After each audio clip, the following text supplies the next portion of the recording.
ధ్యానించటం కొరకు సామెతల గ్రంథము 20వ అధ్యాయము, సామెతల గ్రంథము 20వ అధ్యాయము 9వ వచనాన్ని మనము చదువుదాం. నా హృదయమును శుద్ధపరచుకొని ఉన్నాను, పాపము పోగొట్టుకొని పవిత్రుడనైతి ననుకొనదగిన వాడెవడు. ఈ మాట వినండి. ఇక్కడ ఒక ప్రశ్న మనకు కనబడుతూ ఉంది. నా హృదయాన్ని శుద్ధపరుచుకున్నాను, పాపము పోగొట్టుకొని పవిత్రుడనయ్యాను, అనుకొనదగిన వాడు ఎవడు అనే ఒక ప్రశ్న ఇక్కడ మనం చదువుతూ ఉన్నాం. దేవుని వాక్యమును మనం గమనిస్తూ ఉంటే మన ఆత్మీయ జీవితంలో, మన దైనందిన జీవితంలో హృదయం అనేది చాలా ప్రాముఖ్యమైన సంగతిగా బైబిల్లో మనకు కనబడుతుంది. హల్లెలూయా చెప్పాలి మంచిగా. ఈ దేహము దేవుని ఆలయమని బైబిల్ ఎంత స్పష్టంగా చెప్తూ ఉందో, మన శరీరము ఎంత పరిశుద్ధత కలిగినదిగా ఉండాలి అని వాక్యం మనకు నేర్పించబడుతూ ఉందో, అదే సమయంలో హృదయము అంతకంటే ప్రాముఖ్యమైనదిగా వాక్యములో మనకు కనిపిస్తుంది. స్తోత్రం, మంచిగా చెప్పాలి. ఈ మానవ జీవితంలో ఈ హృదయాన్ని నేను శుద్ధిగా చేసుకున్నాను, హృదయంలో ఉన్న పాపమంతా పోగొట్టుకొని నేను పవిత్రుడనయ్యాను అని చెప్పుకొనదగినవాడు, లేకపోతే అలా చెప్పదగినవాడు ఎవడున్నాడు అని వాక్యం మనల్ని అడుగుతూ ఉంది. నిజంగానే మనం జవాబు చెప్పాలంటే, నేను పాపమంతా పోగొట్టేసుకున్నాను, నేను పవిత్రుడని అయిపోయాను, నా హృదయాన్ని చాలా శుద్ధిగా పరిశుద్ధంగా చేసుకున్నాను అని చెప్పదగినవారు, చెప్పగలిగిన వారు ఎవరు కూడా లేనే లేరు. ఎందుకండి అని అడిగితే, హృదయము చాలా మోసకరమైంది అని బైబిల్లో మనకు కనబడుతుంది. స్తోత్రం చెప్పాలి చేతులెత్తి.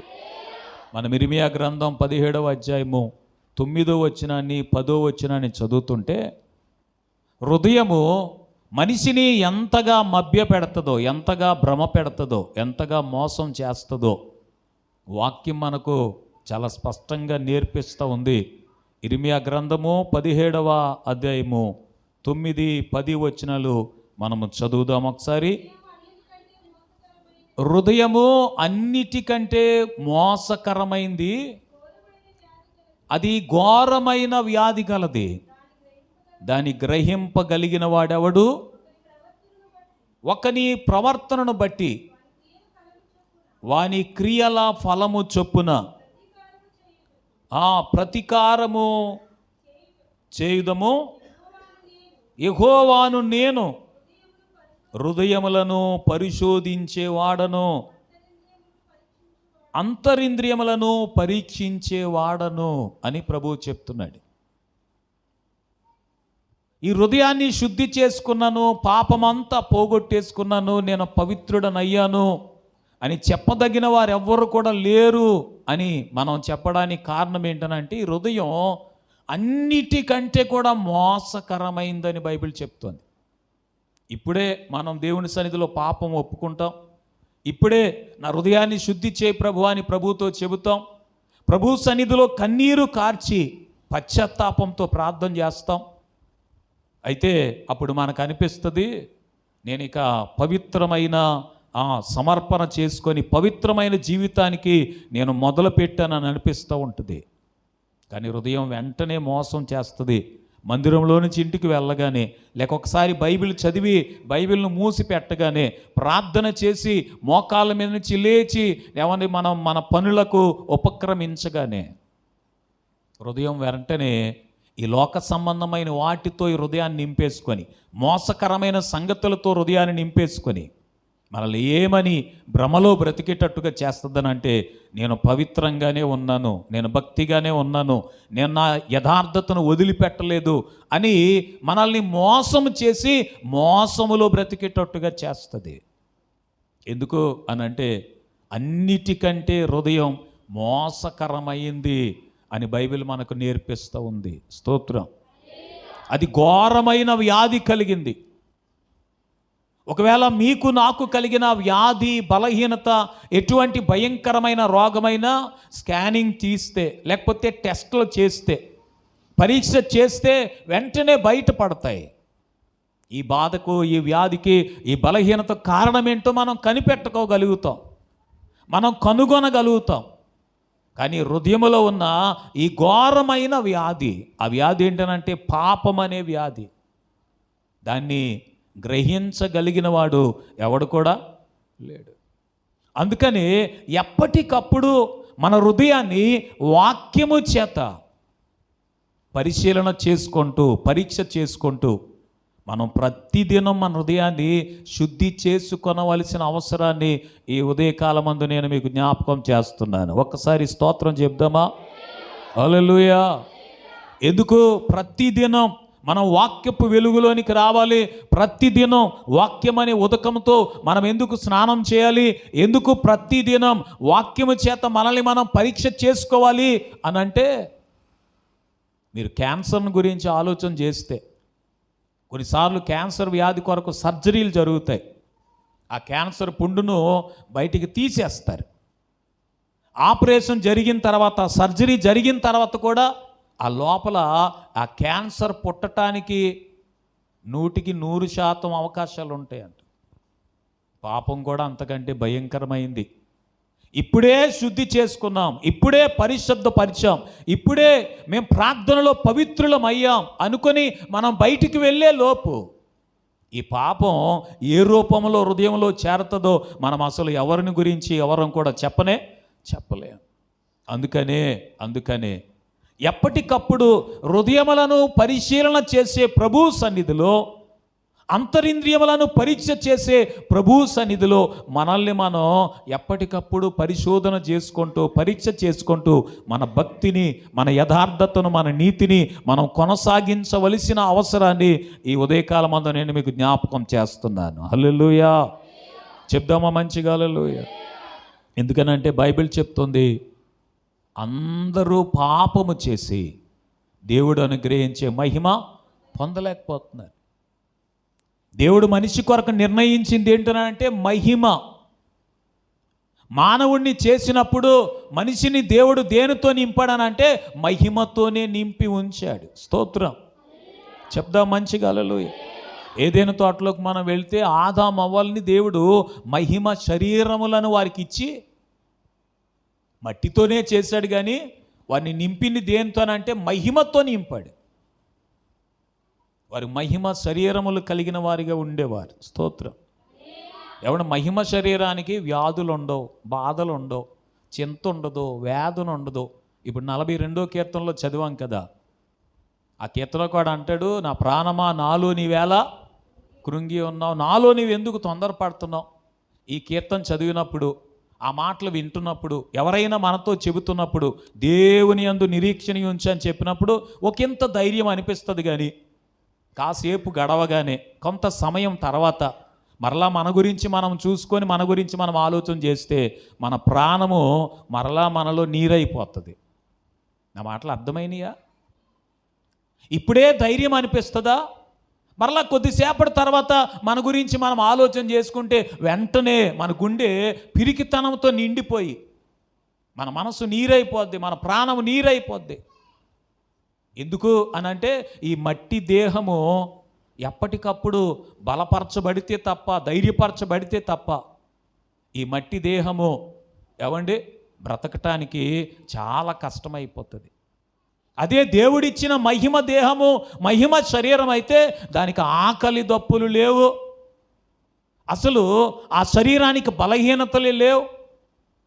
ఆ మహిమ దేహానికి, మహిమ శరీరానికి వ్యాధి కానీ, బాధ కానీ, ఎటువంటి ఇబ్బందులు లేవు. ముఖ్యంగా చెప్పాలనంటే మరణమే లేని దేహము, శరీరం ఏదైనా ఉందనంటే అది మహిమ శరీరమే. స్తోత్రం. మంచిగా చెప్పాలి. హల్లెలూయా. దేవుడు మనిషిని చేసినప్పుడు మనిషితో పాటుగా మరణాన్ని సృష్టించలేదు. అసలు మరణమే లేని లోకం కొరకేగా ఇప్పుడు సిద్ధపడుతున్నాం. మీరు ప్రకటన గ్రంథం 21వ అధ్యాయము మనం చదివితే, ఆయన ప్రతి వాని కన్నుల నుండి బాష్ప బిందువులను తుడిచివేస్తాడు, మరణమిక ఉండదు, మొదటి సంగతులు గతించిపోయాయి అని చెప్తూ యోహాను మాట్లాడుతున్న మాట ఒకటి మనం చదివి మరలా మన ప్రసంగంలోనికి వద్దాం. ప్రకటన గ్రంథం 21వ అధ్యాయం 21వ అధ్యాయము అమ్మా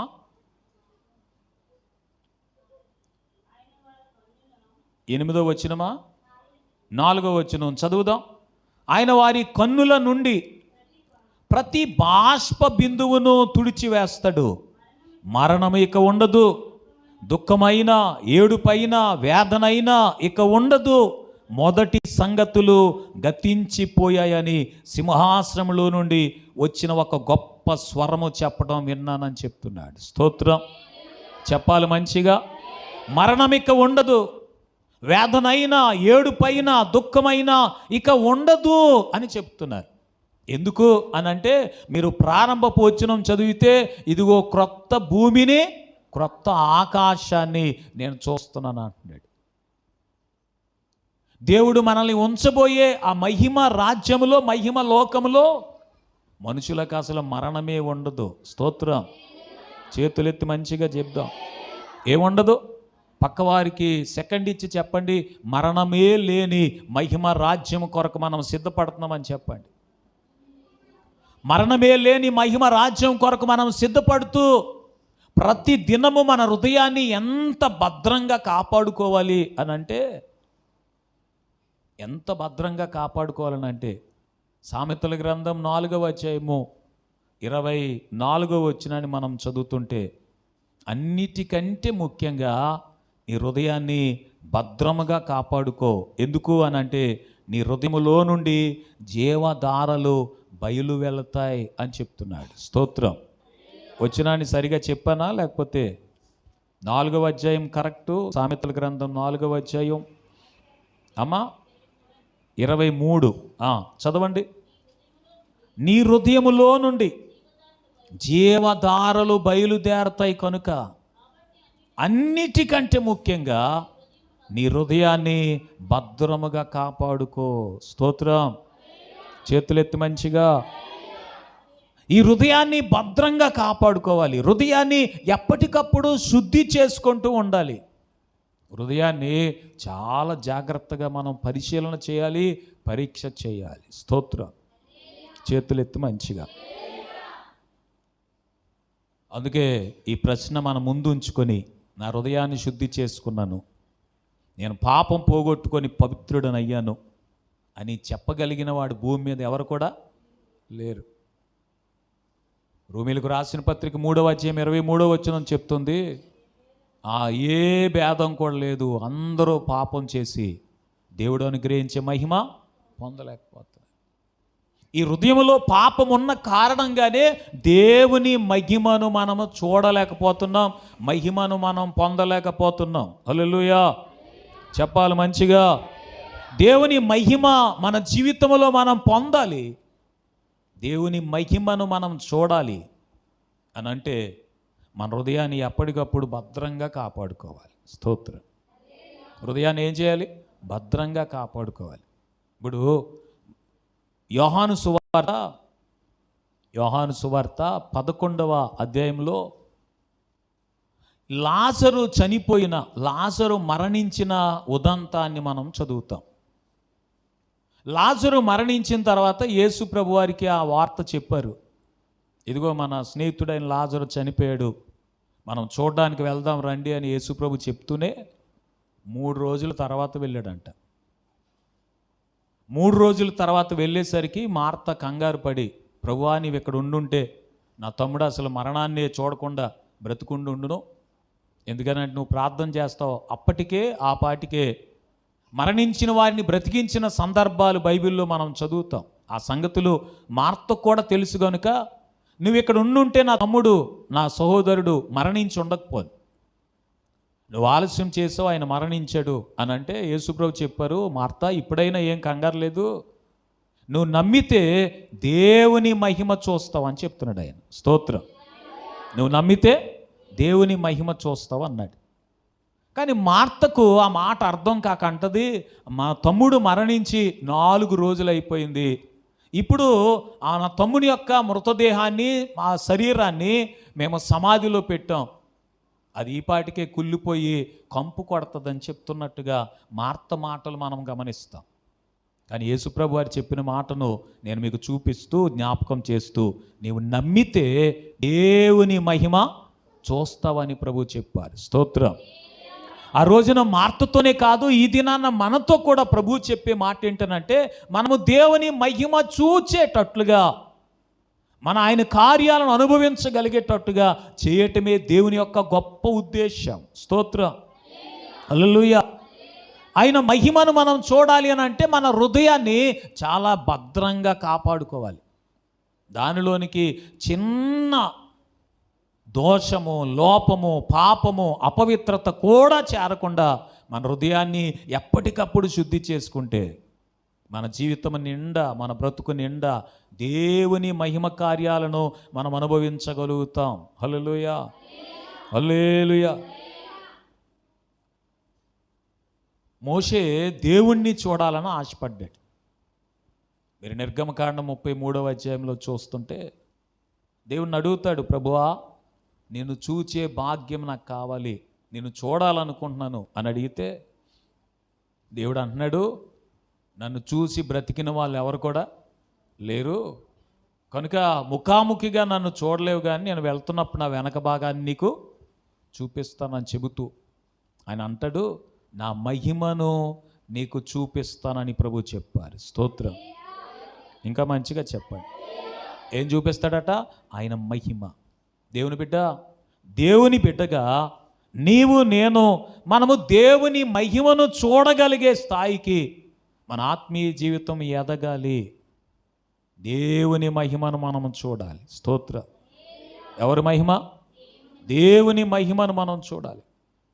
అందుకనే మన హృదయాన్ని ఎప్పటికప్పుడు పరీక్ష చేసుకొని, పరిశీలన చేసుకొని, మన హృదయాన్ని శుద్ధి చేసుకొని, పాపము పోగొట్టుకొని మనం పవిత్రులం అవ్వాలి. హల్లెలూయా. మనిషి తనంతట తాను పాపాన్ని పోగొట్టుకోలేడు. ఒకవేళ మనిషి తన శరీరాన్ని శుద్ధి చేసుకోగలడు, ఇల్లు వాకిలి శుద్ధి చేసుకోగలడు కదా. శుద్ధి చేయటం అనే పదం వినగానే మనకు చాలా సంగతులే జ్ఞాపకం వస్తాయి. స్తోత్రం. మంచిగా చెప్పాలి. కొంతమంది వారం వారం శుద్ధి చేస్తారు, కొంతమంది ప్రతిరోజు చేస్తారు. ఇంకెప్పుడు వారి శుద్ధి కార్యాలు, శుద్ధి కార్యక్రమాలు చేస్తూనే ఉంటారు. మనిషి మహా అయితే పైనున్న వాటిని మాత్రమే శుద్ధి చేయగలుగుతాడు, ఈ దేహాన్ని మాత్రమే శుద్ధి చేసుకోగలుగుతాడు. హృదయాన్ని శుద్ధి చేయటం, శుద్ధి చేసుకోవటం మనిషి వలన కానే కాదు. అందుకే నా హృదయాన్ని శుద్ధి చేసుకున్నాను, పాపం పోగొట్టేసుకున్నాను, నేను పవిత్రుడని అయిపోయాను అని చెప్పగలిగిన వారు ఎవరు కూడా లేరు. ఎందుకో తెలుసా? అసలు పాపానికి పుట్టుక స్థానం లేకపోతే జన్మస్థానం ఏదేనంటే హృదయమే. పాపం యొక్క జన్మస్థానం ఏది? హృదయమే. పాపం యొక్క పుట్టు పూర్వోత్తరాలను మనం వెతికితే నేటివ్ ప్లేస్ అంటామా? స్తోత్రం. ఏ ప్లేసు? మా తాత ముత్తాతలు ఎక్కడి నుంచి వచ్చారో తెలుసా అని చెప్తుంటారు కొంతమంది. అలా పాపము ప్రారంభం ఎక్కడా, దాని యొక్క జన్మస్థానం ఎక్కడానంటే హృదయమే. అందుకనే ఈ హృదయము ఎప్పటికప్పుడు దేవుని వాక్యం చేత శుద్ధి చేయబడాలని వాక్యం మనకు నేర్పిస్తుంది. స్తోత్రం. ఇంకా మంచిగా చెప్పండి. పాపం యొక్క పుట్టుక స్థానము హృదయమే అని చెప్పడానికి ఒక ప్రధానమైన వాక్య భాగము బైబిల్లో మనకు కనబడుతుంది. మార్కు సువార్త 7వ అధ్యాయము 21, 22, 23 వచనాలు మనం చదువుదాం ఒకసారి. మార్కు సువార్త 7వ అధ్యాయం. కొంచెం త్వరగా.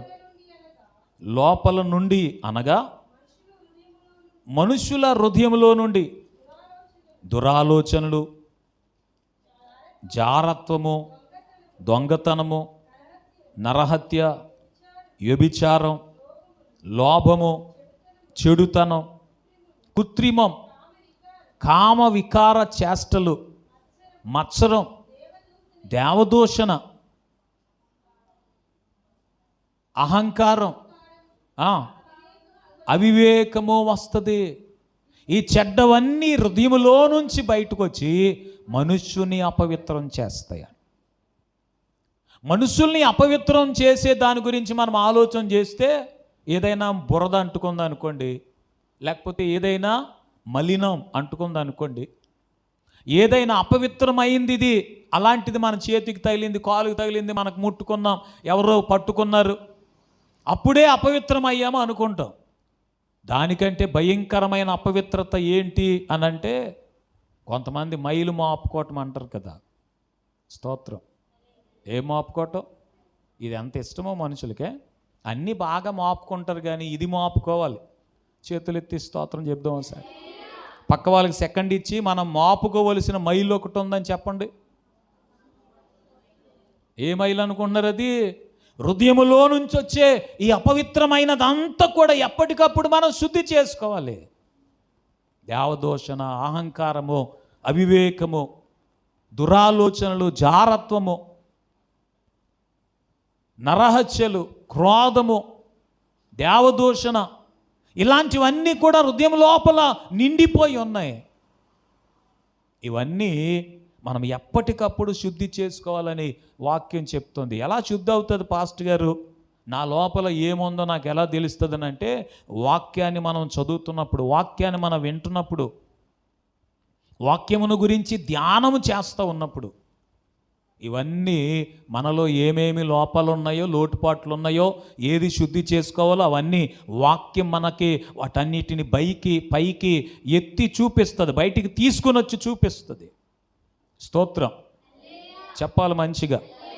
ఈ మధ్యకాలంలో ఏదైనా సర్జరీ చేశారనుకోండి, లోపల నుంచి తీసిన దాన్ని పేషెంట్కి చూపిస్తున్నారు, పేషెంట్కి సంబంధించిన ఫ్యామిలీకి కూడా చూపిస్తున్నారు. ఒక్కొక్కసారి ప్రత్యేకంగా సాధారణంగా డాక్టర్లుగా తరఫీదు పొందుతున్న, లేకపోతే ఆ ప్రొఫెషన్లో నేర్చుకుంటున్న వారికి చూపిస్తారు అవన్నీ. కానీ ఈ మధ్యన ఏం చేస్తున్నారనంటే, ఇదిగో నీలో ఉన్న లోపం ఇది, మేము బయటికి తీసింది ఇది, నీకు సర్జరీ చేసింది ఇక్కడ అని మొత్తం అంతా చూపిస్తుంది. అలా మనకు కూడా చూపించే ఒక మెషిన్ అని చెప్తామో, లేకపోతే మనకు చూపించే ఒక కార్యం అని మనం ఆలోచన చేస్తామో, దేవుని వాక్యము ఆ కార్యాన్ని మన ఆత్మీయ జీవితంలో జరిగిస్తుంది. స్తోత్రం చెప్దామా ఒకసారి మంచిగా. మనం ఒకసారి అపోస్తలుల కార్యముల గ్రంథం 4వ అధ్యాయం 12 వచనాన్ని చదువుతుంటే, అపోస్తలుల కార్యముల గ్రంథం, దయచేసి ఎబ్రీయులకు రాసిన పత్రిక 4వ అధ్యాయం, ఎబ్రీయులకు రాసిన పత్రిక 4వ అధ్యాయము 12వ వచనాన్ని మనం చదువుతుంటే, ఎందుకనగా దేవుని వాక్యము సజీవమై బలము గలదై రెండంచులు గల ఎటువంటి ఖడ్గము కంటెను వాడి కలిగి ప్రాణాత్మలను, కీళ్లను, మూలుగను విభజించునంత మట్టుకు దూరుచు హృదయం యొక్క తలంపులను, ఆలోచనలను శోధించుచు ఉన్నది. నిజానికి మనం చదివే వాక్యం బైబిల్లో ఒక పుస్తకములో ముద్రించబడి ఉందని అనుకుంటాం మనం. కానీ వాక్యం సజీవమైనది. స్తోత్రం.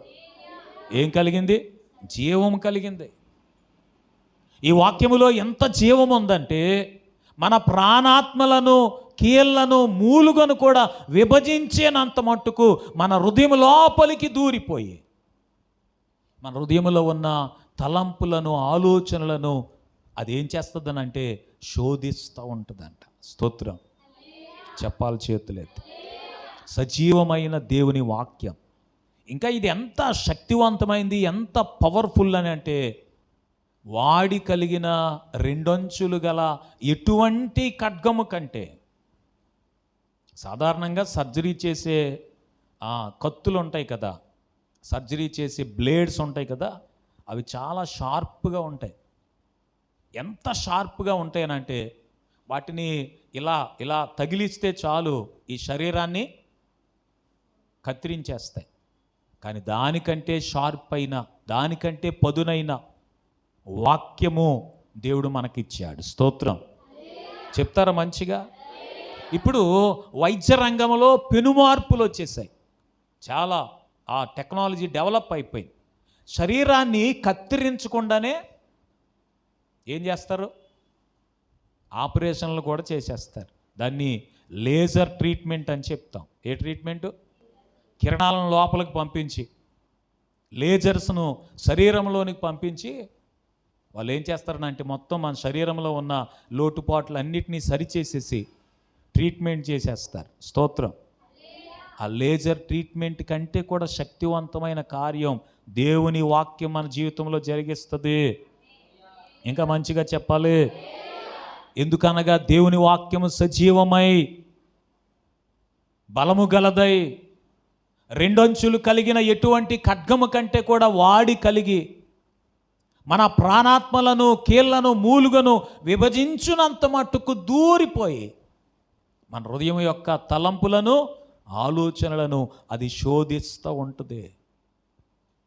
ఈ శోధించే దేవుని వాక్యం చేత ఎప్పటికప్పుడు మనల్ని భక్తిగానే ఉన్నాం, మనం యథార్థంగానే బ్రతుకుతున్నాం, ప్రార్థన జీవితం సరిగానే ఉంది, చక్కగానే ఉంది.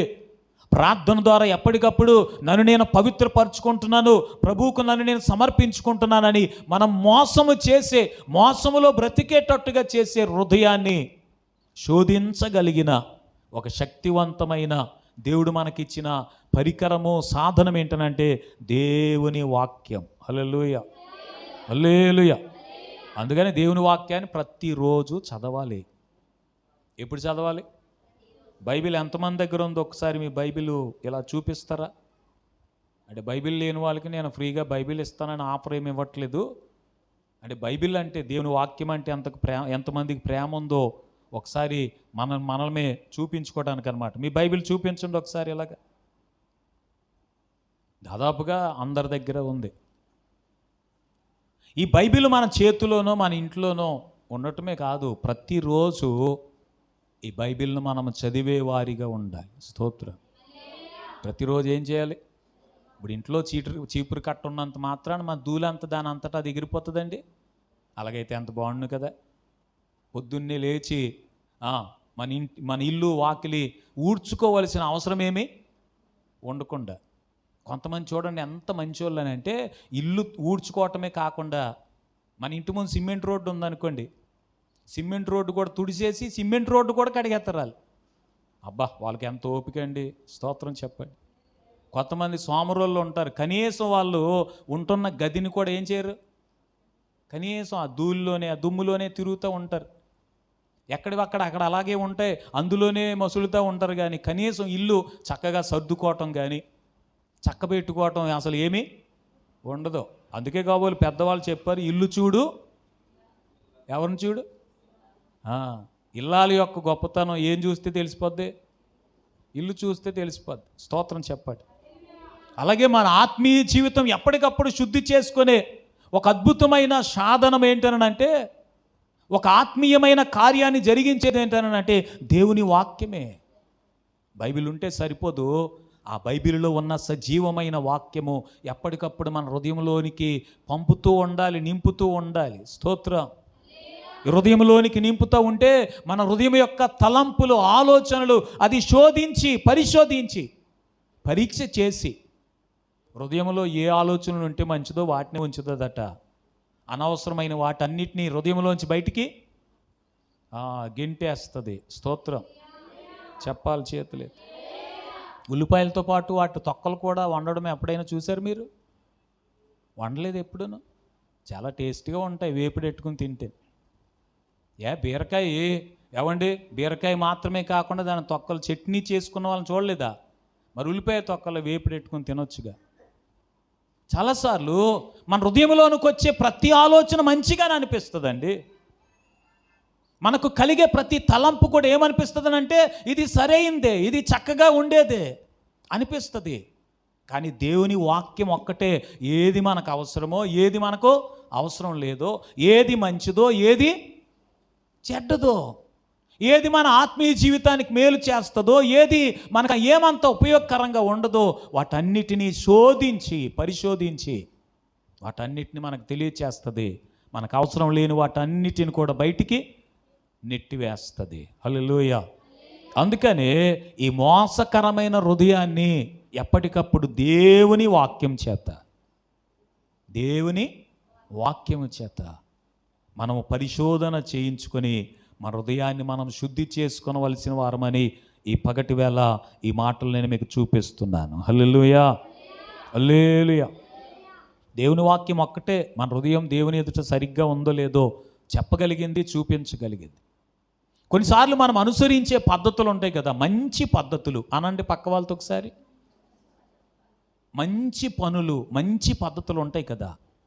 ఈ మంచి పనులు, మంచి పద్ధతులు మన హృదయాన్ని శుద్ధి చేయలేవు. మనం చేసే మంచి మంచి పనులు ఉంటాయి కదా, అవి అందరి చేత కూడా ఆమోదం పొందుతాయి. ఆమోద ముద్ర వేస్తారు, అబ్బో ఈ పనులన్నీ చాలా మంచివే. కానీ మనం చేసే మంచి పనులు మన హృదయాన్ని ఎప్పటికీ కూడా శుద్ధి చేయలేవు.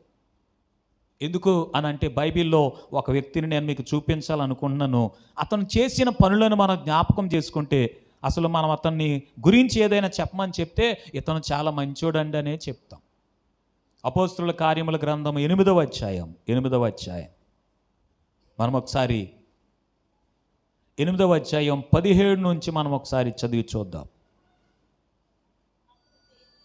అప్పుడు పేతురు, యోహాను వారి మీద చేతులు ఉంచగా వారు పరిశుద్ధాత్మ పొందారు.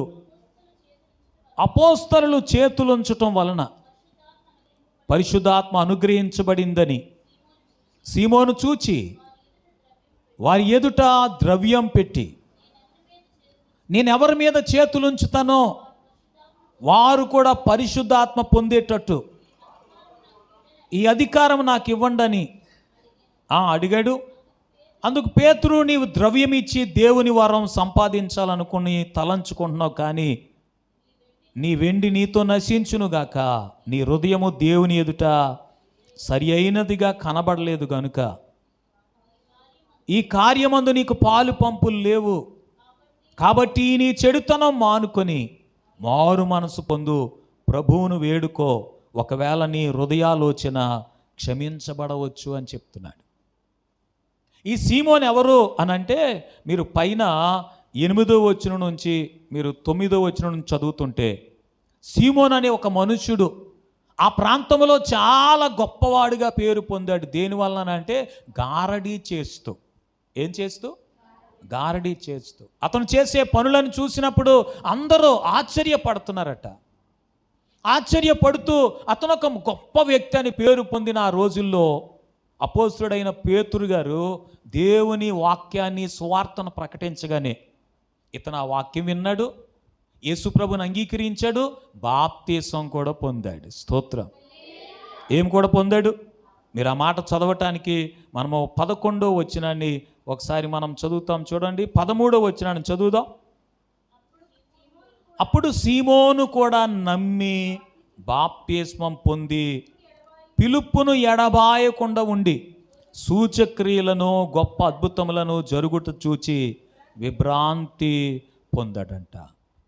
ఈ సమరయ పట్టణానికి పిలుపు వచ్చి దేవుని సువార్త ప్రకటించినప్పుడు ఈ గారడి సీమోను కూడా యేసు ప్రభువును అంగీకరించాడు. స్తోత్రం. నమ్మాడు, బాప్తిసం కూడా పొందాడంట. వినండి జాగ్రత్తగా. ఈ దినాన్న మనం బాప్తిసం పొందినంత మాత్రాన మన హృదయం శుద్ధిగా ఉందని చెప్పుకోవటానికి అసలు అవకాశం లేనే లేదు. మనము దేవుని నమ్ముతున్నామని చెప్పినంత మాత్రాన మన హృదయం దేవుని ఎదుట సరిగానే ఉందని చెప్పుకోవటానికి అసలు అవకాశం లేదు. దేవుని వాక్యాన్ని నమ్మి బాప్తిసం పొందిన సీమోనుకు ఒక రోజున ఒక వింతైన ఆలోచన వచ్చింది. ఆ ఆలోచన ఏంటనంటే, పేతురు ఎవరి మీద చేతులు ఉంచుతున్నారో వారందరూ పరిశుద్ధాత్మను పొందుతున్నారంట. ఒకసారి చేతులు ఎత్తి స్తోత్రం చెప్పండి. అది చాలా అద్భుతమైన కృప.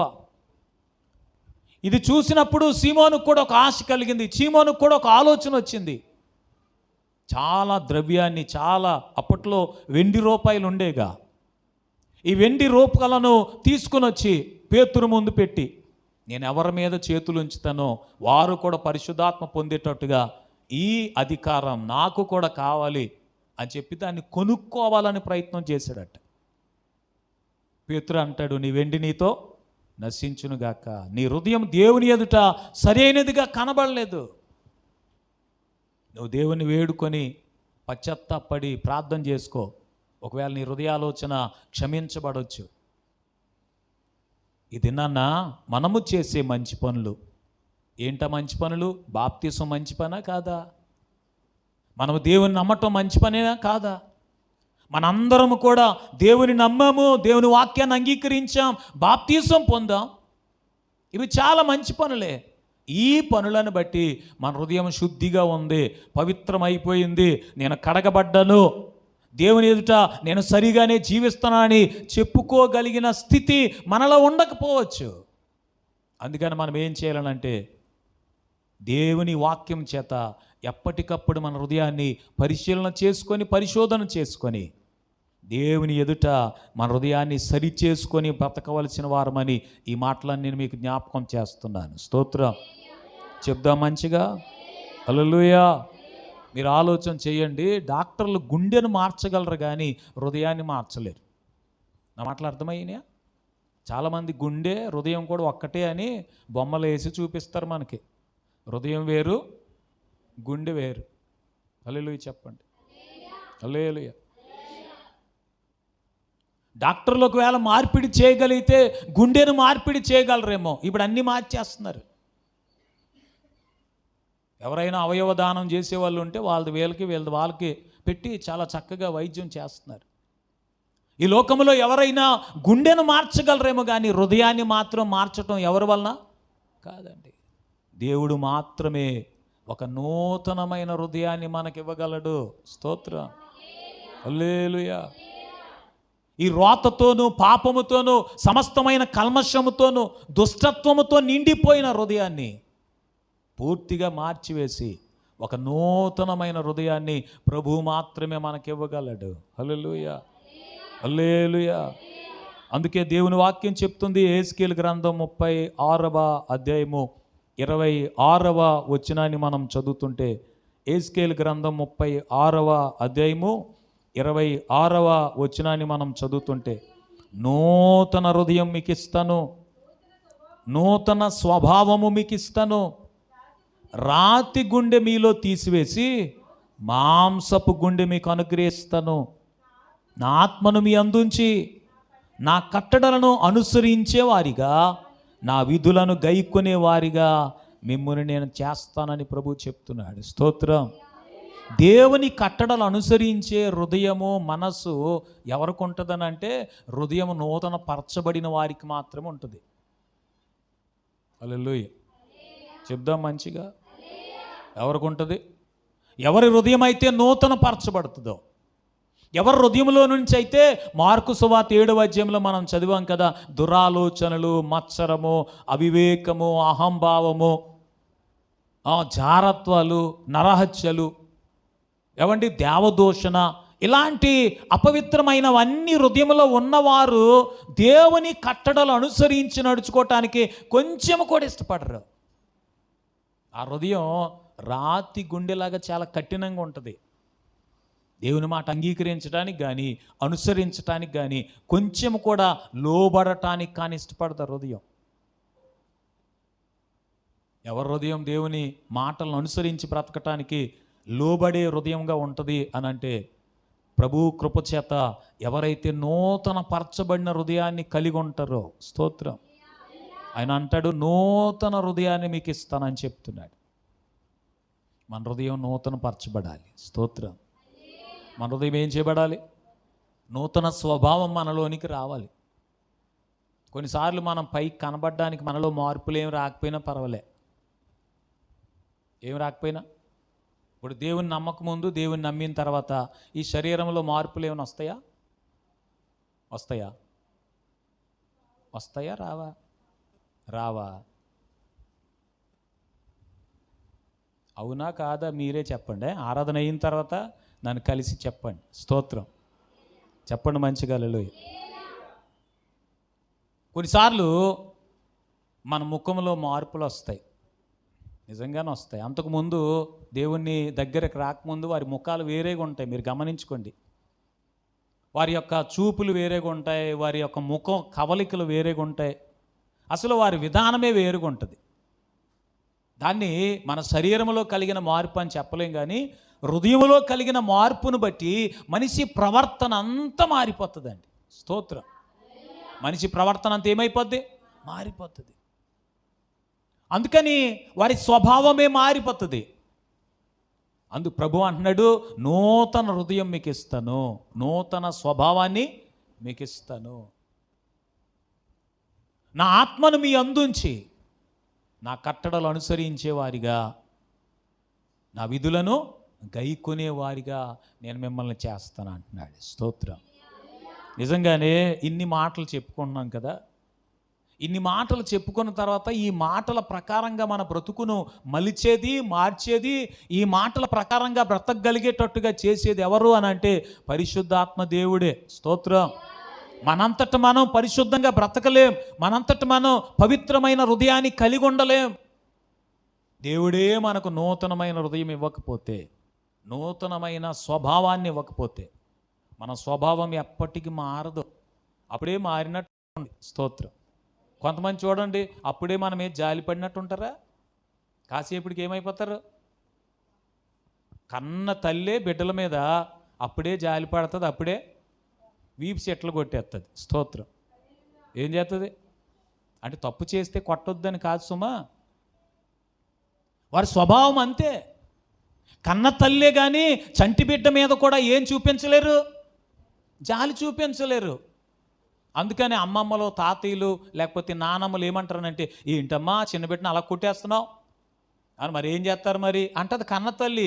అంత కష్టపడి నవమాసాలు మోసి ఏమండి ఎంతో తిప్పలు పడి కనిన ఆ బిడ్డను అసలు కష్టమంతా మరి ఎక్కడికి వెళ్ళిపోతుందో తెలియదు, మర్చిపోతారు అనుకుంటా. వారి స్వభావం ఏంటి అని అంటే ఆ స్వభావం అంతే. మీరు పామును గురించి విన్నారా? పాము తను పెట్టిన పిల్లల్ని అదే, సగం పిల్లల్ని అదే తినేస్తుందంట. స్తోత్రం. చెప్పండి. అల్లులు కాదు. ఒకవేళ పామే గనక తాను పెట్టిన పిల్లల్ని, తాను కనిన పొదిగిన గుడ్లు పొదుగుతుంది కదా, తాను పొదిగిన ఆ పిల్లల్ని పామే సగం తినకపోతే భూమి అంతా పాములే ఉంటాయి ఎక్కడ చూసినా సరే. పాముని బట్టి మనం దేవుని స్తుతించాలి. హల్లెలూయా. ఏ అని అంటే ఎందుకు పాస్టర్ గారు అని అంటే, దాని పిల్లల్ని అదే తినకపోతే ఆ పాములు వచ్చి మనల్ని తినేస్తాయి. హల్లెలూయా. భూమి మీద పాములు తినేవాళ్ళు ఉన్నారు కదా, కానీ పామే మనుషుల్ని తినేసేది. విన్నారా? తినేసే ఉంటాయి ఉండవా? పెద్ద పెద్ద పాములు ఉంటాయి కదండి, మనుషుల్ని తినేస్తాయి. కానీ దేవుడు ఎంత మంచోడో చూడండి. ఆ పామే తన పిల్లల్ని అదే తినేస్తుందట. దాని స్వభావం అంతే. అలాగున మనుషుల యొక్క స్వభావం, ఆయనే నూతనమైన స్వభావం ఇవ్వకపోతే అసలు దేవుని వాక్యాన్ని అనుసరించి బ్రతికేటట్టుగా ఎవరు కూడా తమను తాము దేవునికి అప్పగించుకోలేరు.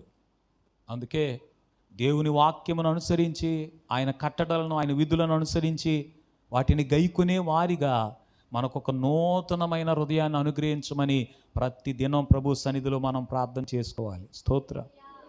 ఇంకా మంచిగా చెప్తా. హల్లెలూయా. దావీదు ప్రార్థన చేస్తున్నాడు. నేను చెప్పాను కదా, నా హృదయాన్ని శుద్ధి చేసుకున్నాను, పాపం పోగొట్టుకొని పవిత్రుడను అయ్యానని చెప్పగలిగిన వారు ఎవరు కూడా లేరు. మామూలుగా ఆలోచన చేస్తే దావీదు దేవుని హృదయానుసారుడైన మనుష్యుడు అని పేరు పొందాడు. ఎవరట? దేవుని హృదయంలో ఏముందో దానిని అనుసరించేటంత ఆధ్యాత్మికమైన చింతన కలిగిన వ్యక్తి.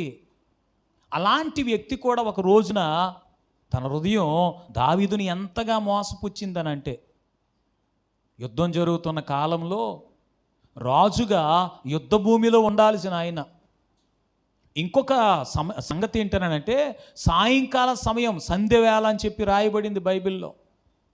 ఈ సాయంకాల సమయం సాధారణంగా చేసే పని ఏంటనంటే, దేవుని సన్నిధిలో ధ్యానము చేస్తూ ప్రార్థన చేసుకునే సమయం.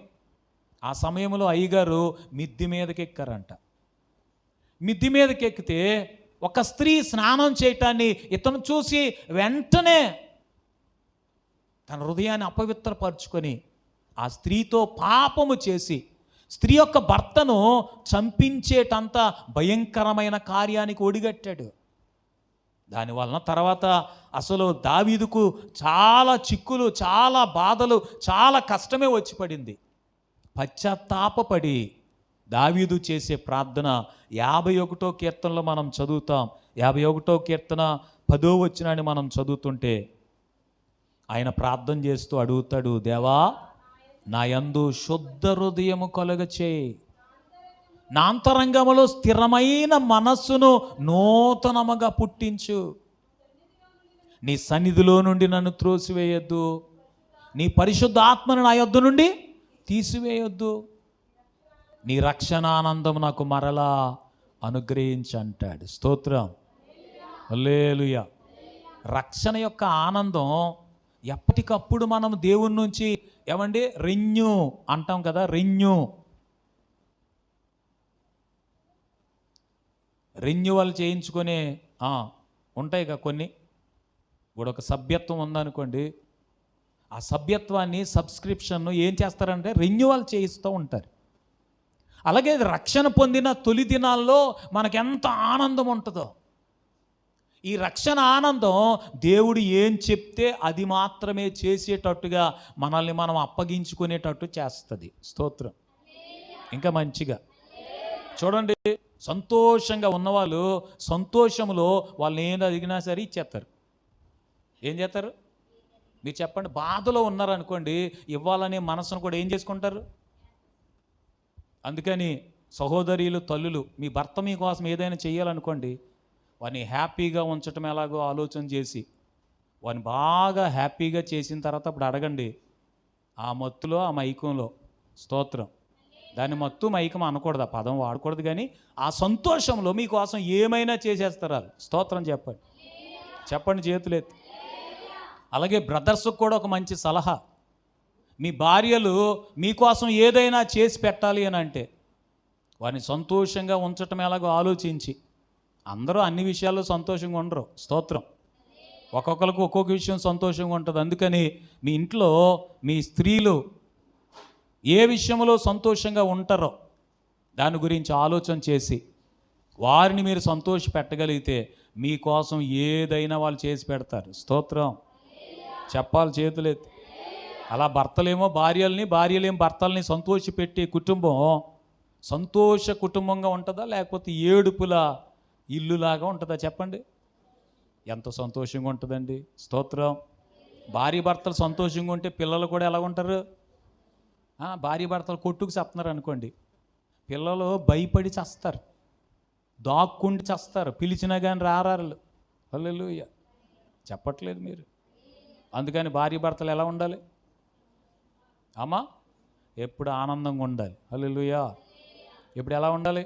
సంతోషంగా ఉండాలి. స్తోత్రం చెప్పాలి చేతులెత్తి.